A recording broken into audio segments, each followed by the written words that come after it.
In 2018, the Annals of Applied Statistics published a study looking at the teams with the best home field advantage, defining it as the likelihood that any team would beat an opponent of equal strength if they played at home.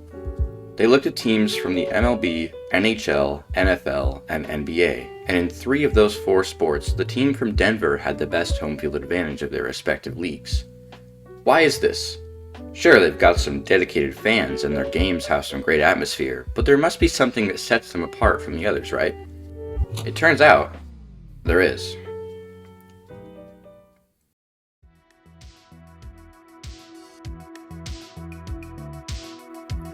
This is Mile High Stadium. It's located in Denver, Colorado, and it's the home turf of the Denver Broncos. It also sits, as you might have guessed, a full mile in the air, a staggering 5,280 feet above sea level. This makes it one of, if not the most unfriendly stadiums to play in, and it gives the Broncos one of the most unfair advantages in all of football. NFL players hate away games. The field feels a bit different. The fans are cheering their heart out for the other team, and it can start to get to your head. You know what else starts to get to your head? Altitude sickness. Altitude sickness is the result of rapidly moving your body into thinner air than it's used to without giving it time to adjust. Mile High Stadium leaves players susceptible to this, as its mile in altitude has 17% less oxygen in its air than at sea level. In almost any sport, it's helpful to have a good amount of stamina so you can engage in the physical activity required at the highest level possible for a long time. Altitude sickness makes this incredibly difficult, and many players will find themselves getting tired way quicker than in any other stadium. Because of this, you'll see oxygen masks all over the sidelines in Denver. Usually you see these after big plays, where every guy on the field has to book it to keep up with the ball carrier, which can tire players out for a bit, especially offensive and defensive linemen.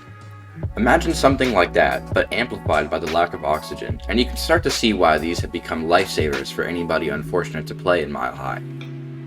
You might think that because the average NFL player is in peak shape, they wouldn't experience the symptoms of increased fatigue that come with altitude sickness. But regardless of physical shape, everyone finds themselves getting tired quicker when in high altitudes, so the players are no better off than any ordinary person.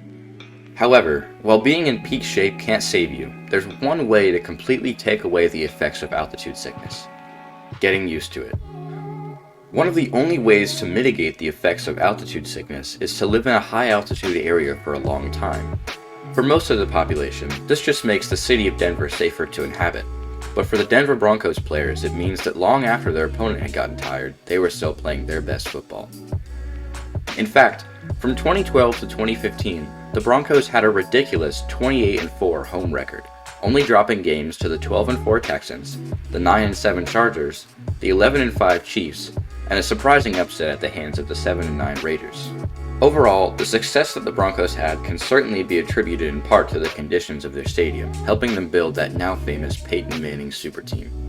Unfortunately, players must be careful, as this advantage can, and almost did, turn fatal in certain circumstances. In 2007, Ryan Clark suffered a serious medical emergency as a result of the thinner air in Mile High Stadium.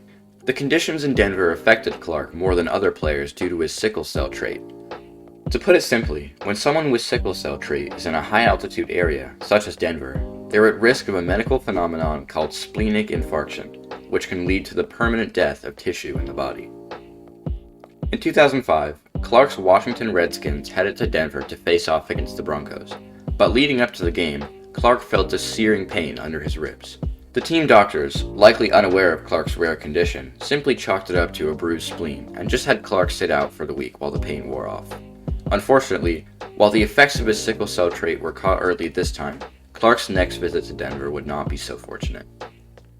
In a Week 7 matchup against the Denver Broncos, Ryan Clark and the Pittsburgh Steelers came up short after a comeback win that could have been, marching back from a 28-24 deficit in the fourth quarter but losing to a last-second field goal by Jason Elam to seal the game.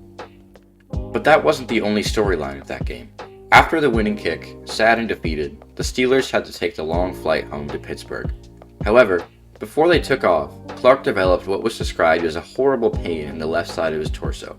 Trainers came to look at him and deemed it unsafe for him to fly home in these conditions, and he was forced to stay in Denver and check into a hotel room where he was given pain medication by doctors in the hopes that whatever he had would dissipate on its own. Unfortunately, it wasn't that easy, and after a little while of staying with no improvements to Clark's condition, he was sent to the hospital that night to receive care instead.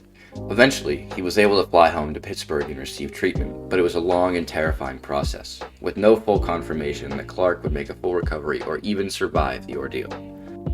In an interview with SB Nation in 2014, Clark and his wife Yonka went into more detail about the harrowing brush with death that he experienced. Quote, "It was terrifying," said Yonka, "but I didn't have time to stop and be afraid. He needed me, and the kids needed things too. When those type of situations come up, you're just trying to survive. I thought there was a very real possibility that he wouldn't make it," she continued. "When you're in a hospital room and the doctor says you should pray, that's pretty scary." That sounds bad enough, but on top of that, Clark once woke up in the middle of a procedure because the doctors didn't give him enough anesthetic. With all that we've gone through, calling Clark's experience a rough one would be an understatement, and it was about to get even scarier.